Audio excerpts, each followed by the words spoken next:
We all get into these scenarios in the world where we think we're trying our best to help and love other people. So I think majority of people feel like they give more than they get. And I think anyone who's an empath or feels like they care for others will feel, I give out so much love, but I don't get as much back.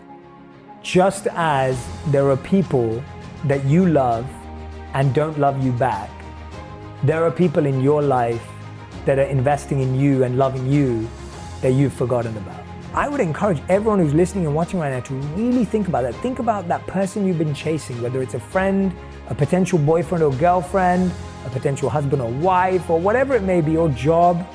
And then ask yourself, has someone ever chased you in life? Or has someone ever pursued you in life? Or has someone ever tried to love you in life and you didn't even give them a time of day?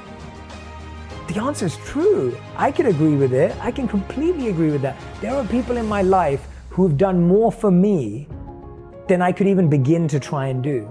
And that isn't just parents and family members. I'm talking about people professionally that I just can't repay. You will always get the love you give out. You will always get it back. Or whatever you give out, you will always get it back. You just won't get it back from the same people you give it to. That I may have caused hurt to people and they may not have hurt me back, but I've received hurt from people that I never hurt. And so it works both ways, both with hurt and love. And when you see it on both ends, and that's ultimately karma in a tiny nutshell, it's completely grounding in saying, yeah, let me take a real look at my life and where those blind spots are about who I'm not being grateful to, who I'm missing, who I'm not expressing thanks to. Everyone needs the feeling that they can just come up for some air. Life can often feel like someone's literally drowning you and you feel like you're drowning and floundering, especially if you're in an extreme case of anxiety or stress or depression. And I feel like you just need to feel like you can just come up for a tiny bit of air. So for that, I talk about the 3S model, which is your sights, sense, and sounds. We've got to learn to reactivate our senses. So I'll give an example of what I mean. As monks, our life was sight designed, sound designed, and scent designed. What's the first thing you see when you wake up in the morning? For 80% of people, the first thing they see in the morning is their phone, and the last thing they see at night is their phone. That is poor sight design, right? Imagine the last thing someone sees is not their partner or their spouse or the person they sleep with. They see their phone. And the first thing in the morning they look at is their phone. And guess what? It's not a good sight because you're looking at a message that you didn't design for your mind. You're looking at a picture or an image that maybe came through on your Instagram feed that you didn't choose for your mind. So now you've started your day with envy, jealousy, comparison, competition, like all of the monkey mind stuff. The monkey mind's like, yeah, we're ready to go. And now you've started the day with the monkey mind. So my advice is, start your day with a quote that you love. Start your day with a picture of someone that you love or your family. Start your day with a work of art that inspires you. Start your day with seeing the first thing that you see. Make it so closely connected to your soul and your goal and your purpose that your monk mind naturally comes alive.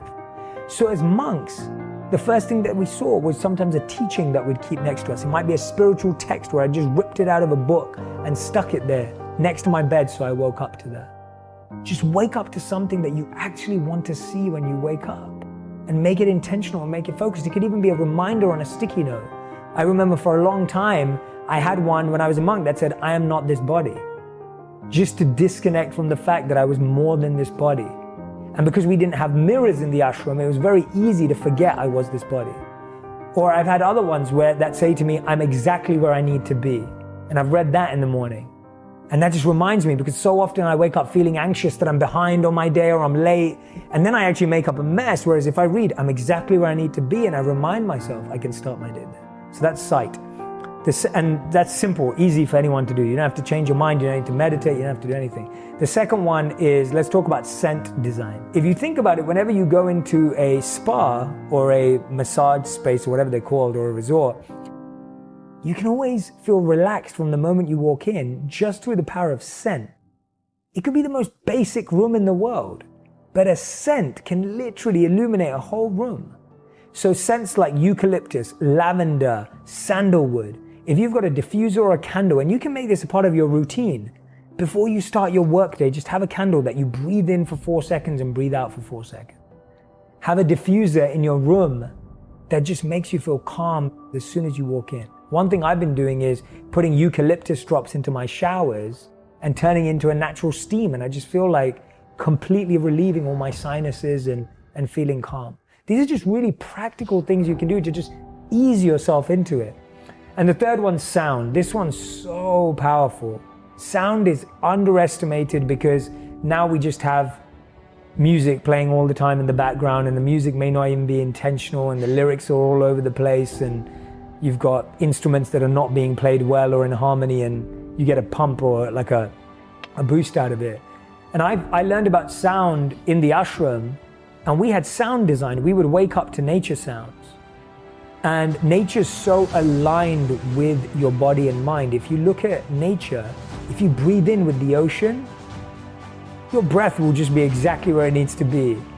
If you allow yourself to just be present with the wind, you'll feel your body just slow right down and be calm. Nature just has this amazing way of teaching so many lessons. And so when I lived in New York City, I often found myself getting exhausted, and I started looking into it. And I was thinking, what is it? I work out, I do all this stuff. And I realized that, especially in New York, we deal with a lot of insignificant sound. Something called cognitive load, where your brain is processing irrelevant, insignificant sound of trucks, horns, construction work, and drilling. And so when your ears are trying to make sense of insignificant sound, you're losing energy in an irrelevant way. And so sound design means every room in your home, have a song that plays or music that plays in that room that gives you the feeling you want it to have. Another easy way to do that is, before you start work or while you're working, have a song or a playlist that really gets you into the mode that you want to be in when you're doing that. Sound is a beautiful accomplice to any activity you want. So those are 3 simple ways that anyone starting today can bring the ashram to their home by sight, scent, and sound design, because that's how our lives were designed.